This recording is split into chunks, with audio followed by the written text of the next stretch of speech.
Aloha, and welcome to It's All About the Keiki. I'm Christine Altwies, and I'm really excited to have with me today Sam Rodrigues. Welcome, Surfing Santa Rodrigues with the Surfrider Spirit Sessions. Welcome. Thanks for being here. Thank you. So we were talking earlier about what it is the Surfrider Sessions do. For people watching who've never heard of them or who have heard of them and maybe confuse them with the Surfrider Foundation. Different organization, both great organizations working with the water and important ideas, but share with us a little bit about what the Surfrider Sessions are. Well, it's a mentoring program where we have to find mentors that are interested in working with kids at risk, boys and girls. And so we always are looking for mentors to help us with these kids. We provide all the services that is needed, mostly except for transportation. We teach them how to surf. If they got to learn how to swim, we teach them how to swim. We try to hook up a mentor with each kid, each student. We do meals in the morning, maybe, for example. If we have lots of meals, we do meals in the morning, girls in the afternoon. And it goes about 4 hours. And we have a circle. We pick a theme from this book that Cynthia DeRocha wrote. And usually it's choices for the very first one, that they made a choice to come. They made a choice to be there, to give this a try. And then it also helps that I think the mentors also know that they feel the same way as these kids. They made a choice to come and donate their time. And it's important to know that the mentors sometimes go overboard. They will try to keep making contact. They work through either the probation officer, the counselor, and then the parents to see if it's okay for them to either, if the boy or girl is at home, they would go there and hook up with them or meet them, go surfing or do something together so they can continue this association. So after the sessions are formally ended, you're saying some of these mentors go above and beyond and really are committed to helping these kids on an ongoing basis. Yes. What a gift. Yeah, and I think everybody benefits from that. I think that the mentors benefit because they see something in some of these kids, and I think the kids feel like somebody's listening. Somebody's talking, somebody's showing them different things, and they like it. We have, people from every walk of life that are mentoring. We got lawyers, we got judges, we got policemen, police women we've had before, psychiatrists, psychologists, doctors. So people who love to surf and who like kids might be able to come and help out, support the organization and volunteer. It's a volunteer organization, right, for the most part? And it's like we have boys, so it's about 4 hours, give or take. So what they do is the kids will show up, the mentors will show up. We try to get the mentors to come a little bit earlier so we can talk about their kid, or we can, I'll do the matching, which is not easy, and I'll match them up with a kid. And then when the kids come, introduce them, let them sit and talk for a bit.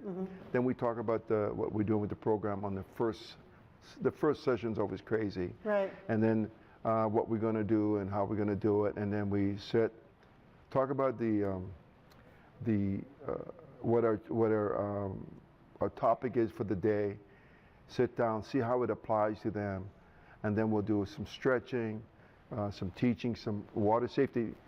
Make sure that they can swim. Get them in the water. I'll go outside. They have to swim towards me and back. When that is done, then we go up on the beach. Okay, who can't surf? Who'd never surf? So then I teach them on the beach. The other ones that can, the mentors will take them in the water. And the thing about mentors going with the kids in the water is that the mentor goes in with the kid in the water and has to come out with them in the water. I love that. That's a real connection they're creating. And also, that somebody's with them all the time, that they can't just like, oh, I'm tired already. Right. So if it's not a one-on-one situation, at least the kid who doesn't have a mentor with him at that time would stay on the beach until the mentor's there. I'll double up and I'll take them. Okay. I try not to leave any kid on the beach that wants to surf. Reason, if there's harder kids that don't know how to surf, I'll take them.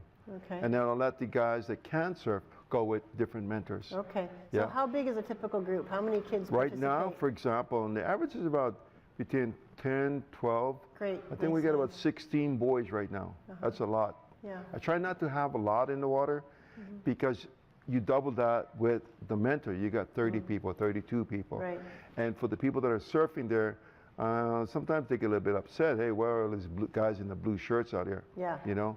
So I try to make sure they don't cluster. Tell them don't, 10 of you stay in a circle because nobody can surf there. Right. And spread apart, try not to crash. Teach them how to sit down if they're going to crash, not to jump, Yeah. those kinds of things. So who are the kids who are benefiting from this amazing The program? kids come from all over. Okay. We get kids in the program called Keiki out in Kapolei. The staff there, awesome people, will drive these kids to us. And when we're done, they'll also, when we get to the beach, they'll circle up and they'll come. And these kids, for some reason, can't leave without shaking your hand and hugging you. That's good. That's when they show up, when you don't know them, and when they leave.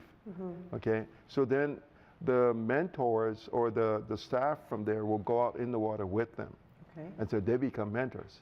But also the kids see them in a different light. Not just the person telling them don't do that. Now there's somebody next to you is helping you surf. Yeah. Much more intimate. Yeah. Yeah. And it's a really good sign for these kids to see that, hey, he's just like me. I've had mentors being taught by the student. Wow. So it's a good reverse. Right. And it's so fun to watch. And the mentor learns, and so does the kid, but it puts the shoe on the other foot, and the kid becomes a little bit more like, I'm the man now. Yeah. I can help you. So it's a give back. So these are kids, any kind of kids, like Yeah. you said, like troubled kids, Yep. kids who are excelling in school. Yep. It's available to any child. Right now, we only pocketed these kids. But what happens now is that all these kids that come to the courts are being diverted into different programs. So there's less and less kids coming to us because there are other programs out there. So do you have to be a kid who's referred by the court? Or? No. Okay. You can be a kid that's referred by a counselor from the school. Okay. You can be autistic and somebody thinks this would benefit you. If we can fit you in, we're taking you. I love that. Okay. If you got a bunch of girls, and I got 5, 6 girls, I said, then I'll take your 5 or 6 girls. As long as we're not crowded, we can take 5. If you got 20 girls, I'll take 15 of them, just like that. You want to keep the quality going. Right? Yeah, and keep that group going like that. So, for example, Keiki might come out with 8, 10 kids, and we would just add boys to that. And we watch what we do when we're adding, Right. because we don't want to get any. Sure, group dynamic Yeah. is important. Yeah. Okay, so you're looking at mentoring. You're Yeah. looking at every session, and it's usually 8 to 10 sessions. 8 sessions. They've Okay. tried different sessions before, but 8 seems to be the right number for us and for these kids. But by the 6th session, 5th or 6th one, what we do is we get these kids from Kids Hurt Too. Hero will bring those kids down, and our teenagers would teach those kids how to surf. So the kids who you've mentored then turn around and mentor others Yes. by the end of their session every time. By the middle of the session. I love that. Yeah, and we meet, and the day is a different day. We all start almost all together, and then we take these kids out right in Baby Queens, where it's stand up and you just push and pull. One mentor will push, the other will catch, and then shove them back out. And we go like that until about almost lunchtime. Then we stop, we pray, we ask blessings, and same as when we do the opening, then we eat lunch together. And then we do 1 more hour for the ones that we've missed or came late, and then we're pretty much done for that day. But it's around the 5th or 6th session that we do that. So let me ask an obvious question. Why surfing? Because this is where we live. This is what, if it wasn't surfing, it would be canoeing. If it wouldn't be canoeing, it would be just diving and looking for things. We're associated by the water. Look at the Hokulea. That's a really good example of people wanting to voyage and learn about and travel at the same time, learn more about their heritage. You don't have to be Hawaiian to join. You can have the Hawaiian spirit in your heart to want to be part of this program. Yeah, and so these kids here, they love coming. We write grants to pay for all our food, to pay for boards. We get people helping us. Rainbows is another good guy. He sometimes forgets to charge us. You know, I can't go wrong with that. People are excited about what you're Yeah, doing. yeah. So it's partly cultural, it's partly Yes. the Hawaiian culture. Yeah. We were talking before we started rolling about the importance of water and just being in the water.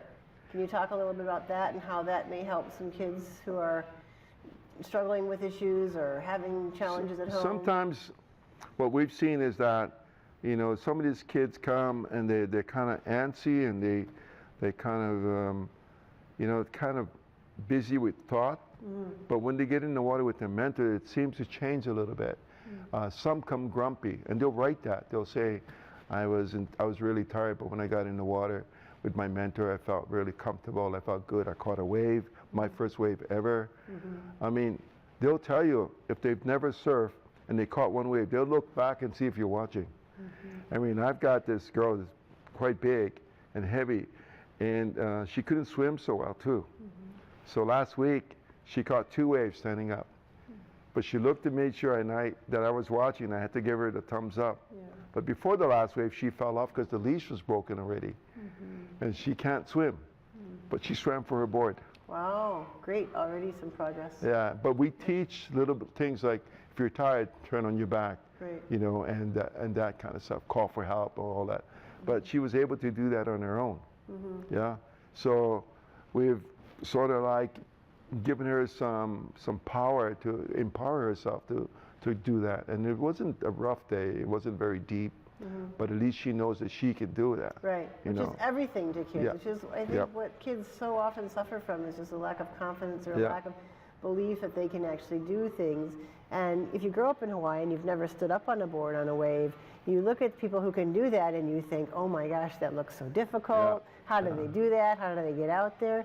But like you said, if you've got someone loving and nurturing, kind of guiding you through it, it is quite doable, right? Yeah, It's not the hardest thing in the world. You just got to If commit. Judge Radius can get out there, anybody can get out there. Nice, okay. And Judge Radius is crazy because she's out there screaming and yelling at the kids as they're getting up, and she's got a boogie board, and you know, and she's all gung ho all the time. She's you know? enthusiastic. Very, very animated. Yeah, you she's know? a great person. She's done so much for the Keiki and for, especially for the girls with the girl court. Cynthia, the writer of this book, has done the same.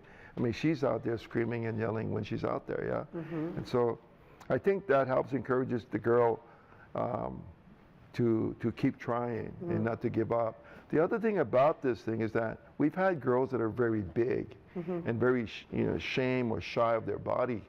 So they wear a lot of clothes when they come to surf, right? But within a couple sessions, there's only the bikini. Yeah. And never mind the stomach hanging over or anything, because they feel that everybody's only focusing on their surfing, nothing else. So that really empowers them to say, hey, I'm just like you. I mean, if you're skinny, I'm skinny, you know? And they come and they just keep on coming back the same way. And you can see the change in their face. So water is important because I think it changes them. It relaxes them. Even when runners come, I tell them go in the water. If they do the marathon here, and just swim around.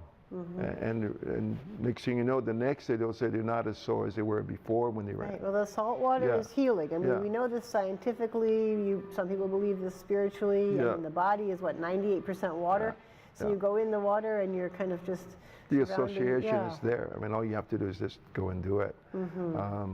So we have 8 sessions we do, and one session we do with the kids.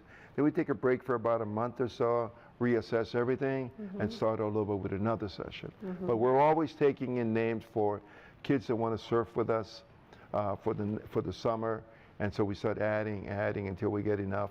And same as mentors, we're always looking for mentors that have the time to share their love for the water, their love for surfing, or just wanting to share something, even if it's small, with the kids that we have. Yeah. So if people are interested, they can go to your website and they can, and we'll make sure to put the information on the screen later, but if they want to be a mentor, they can come find you. If they want to sign up their kid or refer a kid, what are the costs to people who participate? There's no cost. There's no cost. Yeah, they cost nothing. We have to get funded to pay for everything, but once we start a program, that means we've got enough of everything to take care of the kids. Oh. Yeah, we're always looking for different things. Sometimes we're looking for boards, sometimes we're looking for this or that. Sometimes we'll get donations. If it's a board that's a big board and it's got some life to it, maybe I'll try to repair it, or we throw it right in the stack with the rest of them. You know, lots of people have given us boards, and so we usually use the big board so it's easy for the kids to have success. And if you get them to struggle, then it's not worth it. Right, then they get frustrated, they don't want to keep trying, they don't think they can do it. And the whole point is to give them the feeling that they can do. Yeah, so the better part of it is you teach them with the big boards and then they want to go down to the small board. Yeah, so they think they can surf the smaller boards, but at least that gives them some hope, some chance that, hey, I know the basic. Right. And maybe I can get to a board that's a little not as long as the first one I had. So are you taking people in a typical group all from the same setting, or are you often building groups of kids who come from different parts of the island? Yeah, we build groups of kids because we can't, for some of the funding, I think you can't take the same kids all the time. Okay. Unless there's a big changeover. Say there's a group of 10 and 5 of them are brand new, then I think we could. But we get them from all different places. It's difficult for the kids that live like in Makaha or, you know, on any place that's far away. Right, because you're meeting in Waikiki. We meet in Waikiki by the Waikiki police station. Okay. We have 2 tents up, and the 2 surfboard companies that are there now always help us out with boards if we need them. Star and Hawaiian Oceans. They always help us out. The lifeguards are there. So the lifeguards know us. The police know us. And the guys that are teaching on the beach know us. Yeah. So it's really, there's a lot of stuff going on there that people don't see. But if everybody knows you, they can say, hey, Sam, this is what's happening over here.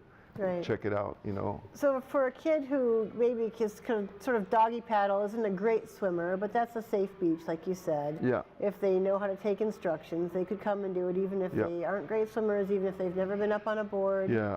I think that, you know, one of the things that I let them know is, even though they're telling me they can't swim, I put them on the board, I get them in the water, and I get them off the board and tell them to swim to me, even though they're tied up to the leash. Yeah. Just to get them to feel, hey, this is not bad. Yeah.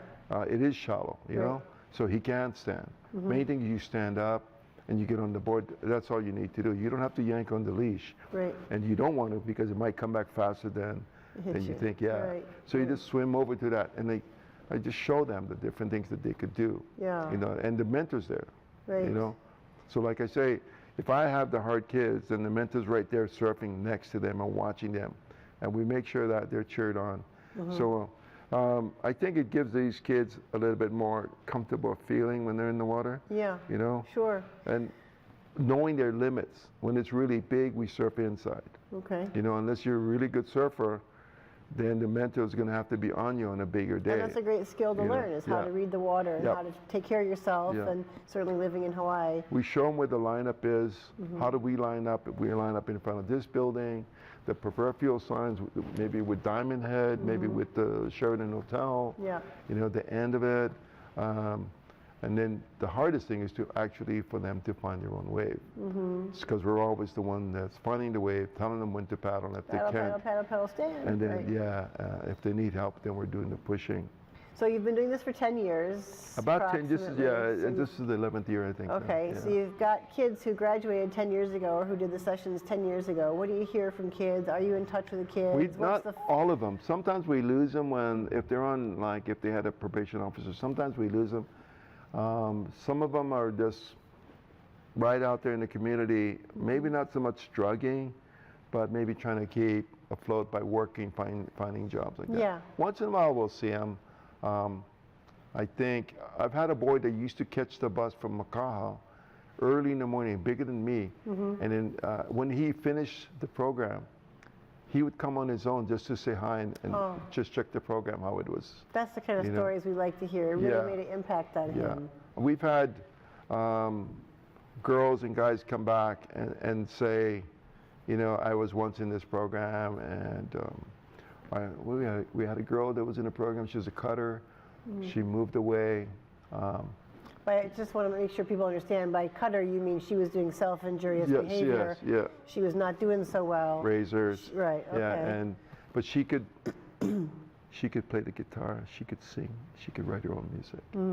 Ended up, I think she married the guy she was with, lives away in the mainland, and is still working, and so is her husband. Yeah. You know. So the we've had program came to bunch her of- at a time when she really needed Yeah. some assistance. Yeah. And she was a big girl, but you know, the whole thing was, I think everybody made her feel comfortable, wanted, and there was no more of the cutting.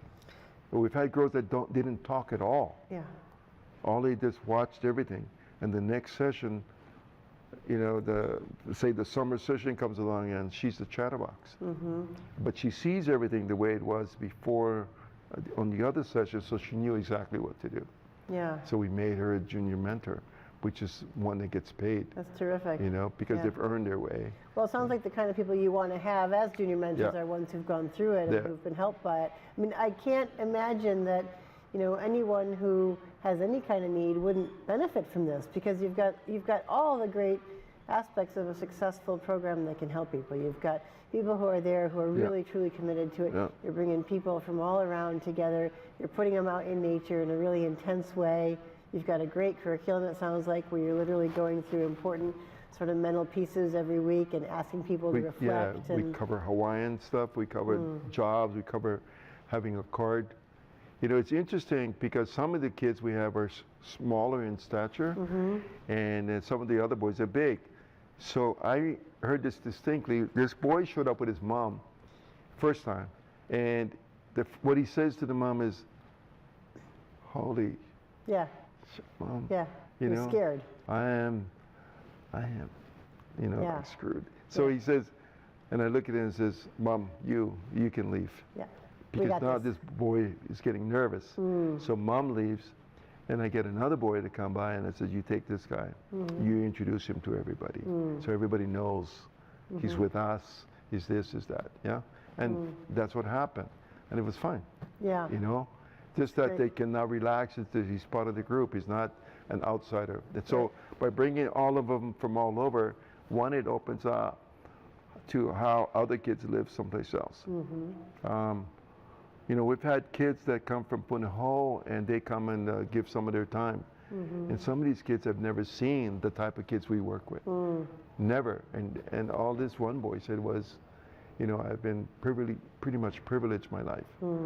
And I'd like to help out wherever I can. It's so important to know what's going on, Yeah. especially on the Yeah. island. You know, Yeah. we're not a huge place, so the least we could do is know what the different situations are that are right here in our own on Yeah. our own island. Yeah. And bringing people together like this just seems like such a great idea. I think it works. I think it gives that kid at least that time that they spend with us, or that time they spend with somebody who's trying to help them out, something to think about, something to fall back on. So we just have a few minutes left. As I told you, this is going to fly by. So we've got a few minutes left. What are your last thoughts you want to share with people? Make sure people take away the importance of these Surfrider Spirit sessions. I think that we are a nonprofit that we're always looking for male mentors and female mentors. If you got some time, come by, look at what we're doing, and think about it. See how we do it, and then if you can afford to take some time off on a Saturday, come and join us for 8 Saturdays. Yeah. I mean, They need to be able to surf, though. The mentors should be At people least who a can little surf. bit, yeah. Okay. Basic surfing is fine. Okay. I've taught a lot of women that could not surf, and they stay with the program, Okay. and they become other parts of our program. They work in other parts of the program. So, yeah, I mean, you can get 2 birds with 1 stone. You can learn to surf, meet new people, help a kid out, and have great lunches. Yeah. You know? It just sounds like, I mean, that's one of my favorite parts of the island is that Waikiki area near the HPD, because there's so much going on down there. Yes. It always feels like a party. Yeah. And you got contests, and you got surfers, and you got the old Beach Boys stands, right? So it seems like a fun place to hang out on a Saturday. And the guys, like, in some of these contests, they've opened up an area, a time, where we can put kids, our own kids, to surf against each other. Great. And, you know, that had no cost for us. Yeah. They just say, yeah, sure, we can do that. Even the Dukes Fest does the same. That's great. They'll open it up. So, That's you know, great. so everybody can see and help each other, I think, yeah. So it's a win-win. Yes, it is. What a great organization. So we'll make sure to put up the information on the screen. Okay. People can also go to your website, which I believe is surfriderspirit.org. Yes. And their information is there. They can contact you to Yep. see, if they have a No child problem. they think would benefit from it, if they Yeah. want to sign up, if they just want to come by and meet you, they can do that too. Bring your check. No, I'm just kidding. Bring your check and then you can meet Sam. Okay. Just kidding. Spoken like a true nonprofit hero. I love it.